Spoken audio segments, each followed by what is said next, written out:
怎样花小钱把雅阁的音响改到最好？德国彩虹专车专用音响。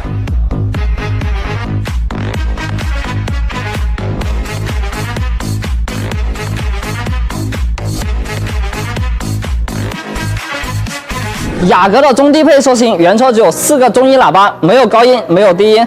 那我们知道彩虹专用音响呢，既增加了高音，还有低音，而且还增加了一个 DSP 功放，这才是个完整的音响系统。首先是4个中音喇叭，2个装在前门，2个装在后排挡风玻璃下面，表面采用的是铝振膜材质，背面是个超大的磁铁。我们跟原车的喇叭对比一下，区别还是非常明显的。那这款喇叭呢，它的声音还原度是非常真实的。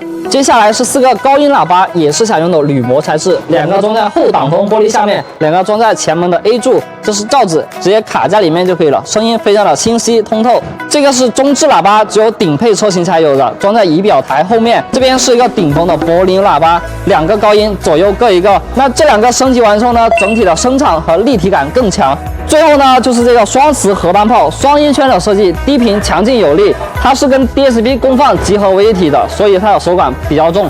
最大输出功率650瓦，而且里面还是内置了一个雅阁的专用特调数据，后期无需调音处理。那接下来呢，我们一起来上车试听一下。谁没有一些刻骨铭心事？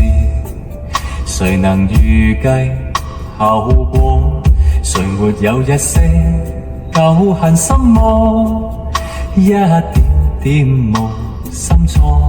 誰沒有一些得不到的夢？